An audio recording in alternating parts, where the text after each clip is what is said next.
Hello friends, today we'll discuss about what is dividend, why company will give dividends. So dividend is like distribution of company earnings as a cash. If company is performing well and they want to give some benefit to the investors, so they can give as a dividend some cash amount.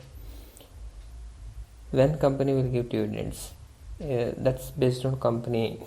If one company gives on monthly or quarterly, some companies will give on yearly. If they are giving quarterly, then it will be like interim dividend. Based on their performance, quarterly performance, they will give the dividends. There are three kind of dividends that company can pay to the investors.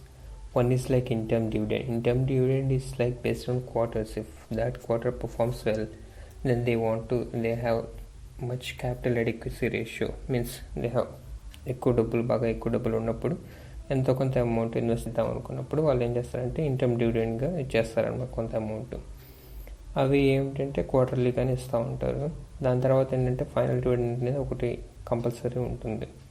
Second వచ్చేసి final dividend అంటే ఆ complete final ఇయర్కి అదే ఇంకా చివరి dividend అనమాట. దాని తర్వాత ఇంకా నెక్స్ట్ ఏమి ఇంటర్మ్ డివిడెండ్స్ కానీ మళ్ళీ డివిడెండ్స్ అనేవి రావు. థర్డ్ వచ్చేసరికి స్పెషల్ డివిడెండ్ ఎప్పుడు ఇస్తారంటే ఆ కంపెనీ బాగా పర్ఫామ్ చేసినప్పుడు, మంచి రిజల్ట్స్ పోస్ట్ చేసినప్పుడు, లేదా ఏదైనా అక్విజిషన్ చేసుకున్నప్పుడు, లేకపోతే ఏమైనా బాగా ఎక్కువ డబ్బులు వచ్చినప్పుడు వాళ్ళు ఏం చేస్తారంటే ఇన్వెస్టర్స్కి ఎంతో కొంత మంచి అమౌంట్ ఇద్దాము, ఇప్పుడు దాకా హోల్డ్ చేశారు కదా అని చెప్పేసి కొంత స్పెషల్ డివిడెండ్ ఇస్తారనమాట. So that will be more than the final dividend. It will be like very special to the investors. Next ఆ డివిడెండ్స్కి ఎలా ఎలిజిబుల్ కావాలి అంటే ఎప్పుడు డివిడెండ్స్ ఇస్తారు, అది ఆ డివిడెండ్స్ మనకు రావాలంటే మనం ఏం చేయాలి.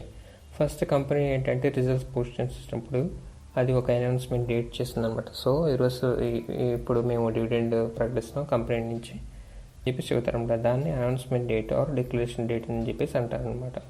ఆ డిక్లరేషన్ డేట్ రోజే మనకి ఎక్స్ డేట్ అనేది ఇచ్చేస్తారు. అంటే పలానా నవంబర్ డిసెంబర్ 20 ఆ టైంలో మేము ఎక్స్ డేట్ అనేది పెడుతున్నాం. ఆ ముందులోపు ఎవరైతే షేర్స్ కొంటారో వాళ్ళకి మేము ఇచ్చే డివిడెండ్ అనేది ఎలిజిబుల్ అనమాట.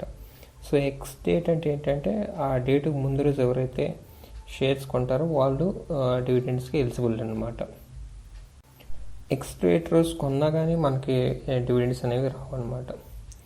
నెక్స్ట్ వచ్చేసి రికార్డ్ డేట్ ఏంటంటే మనం కొన్న షేర్స్ అనేవి హోల్డింగ్స్లో ఉండాలి. సో దాన్ని రికార్డ్ డేట్ అంటే అనమాట. కంపెనీ అనేది ఆ రికార్డ్ డేట్ని చెక్ చేసినమాట. ఆ రోజు కల్లా మనం ఎవరికైతే షేర్స్ ఉంటాయో వాళ్ళు ఎలిజిబుల్ అనమాట. దాన్ని రికార్డ్ డేట్ అంటారు. ఎక్స్ డివిడెంట్ డేట్ యొక్క నెక్స్ట్ రోజు వచ్చేసి రికార్డ్ డేట్ అనమాట. సో బిఫోర్ ఎక్స్ డేట్ మనం బై చేసినట్లయితే మనం డివిడెండ్స్కి ఎలిజిబుల్ అవుతాం. ఎక్స్ డేట్ బై చేసిన, రికార్డ్ డేట్ బై చేసినా కానీ మనకి డివిడెండ్స్ అనేవి రావు. నెక్స్ట్ వచ్చేసరికి పేమెంట్ డేట్. రికార్డ్ డేట్ అయిపోయిన తర్వాత 45 days లోపల మనకు పేమెంట్ అనేది జరిగిపోతుంది అనమాట. ఆ పేమెంట్ జరిగే రోజుని మనం పేమెంట్ డేట్ అనేది చెప్పొచ్చు అనమాట. అవి డైరెక్ట్గా మన బ్యాంక్ అకౌంట్కి క్రెడిట్ అయిపోతాయి. మన డీమ్యాట్ అకౌంట్కి ఏ బ్యాంక్ అయితే లింక్ అయి ఉంటుందో ఆ లింక్డ్ బ్యాంక్ అకౌంట్లోకి డివిడెండ్స్ అనేవి వచ్చేస్తాయి అనమాట. ఇవి డీమ్యాట్ అకౌంట్ ఫండ్స్ దాంట్లోకి అయితే రావు. అంటే మన బ్రోకర్ ఫండ్స్ ఉంటాయి కదా వాటిలోకి అయితే రావన్నమాట. ఇంకోటి ఏంటంటే ఎక్స్ డేట్ రోజు నుంచి మనకి ప్రైస్ కరెక్షన్ అనేది కనిపిస్తూ ఉంటుంది అనమాట. ఎందుకంటే అప్పటిదాకా హోల్డ్ చేసిన వాళ్ళు ఏంటంటే డివిడెండ్స్ తర్వాత అమ్మేస్తారనమాట. ఎవరైతే డివిడెండ్స్ కోసం తీసుకుంటారో వాళ్ళు ఏంటంటే ఇంకా డివిడెండ్స్ వస్తాయి కదా అని చెప్పేసి ఆ స్టాక్ అనేది సెల్ చేయడం మొదలు పెడతామంట. సో ఆ ఎక్స్ డేట్ రోజు కానీ రికార్డ్ డేట్ రోజు కానీ మనకి స్టాక్ ప్రైస్ అనేది కరెక్ట్ అవ్వడం చూస్తూ ఉంటాం. ఇది కొంచెం గమనించాల్సిన విషయం అనమాట.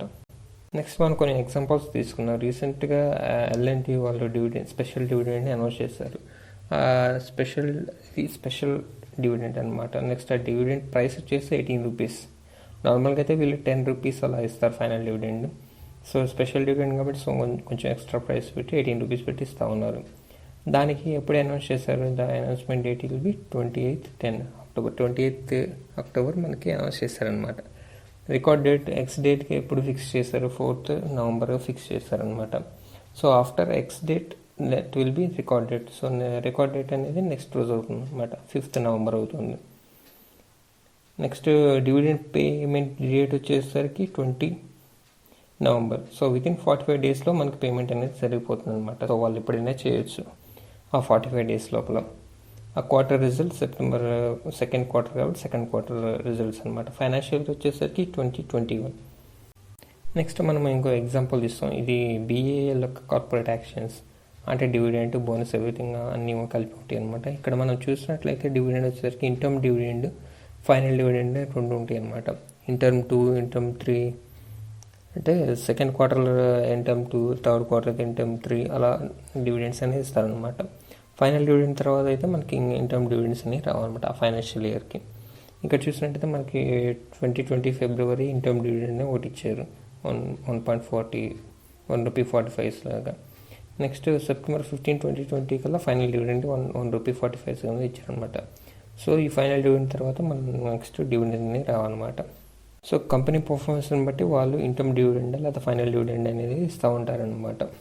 కోసం మనం స్టాక్స్లో ఇన్వెస్ట్ చేయొచ్చా?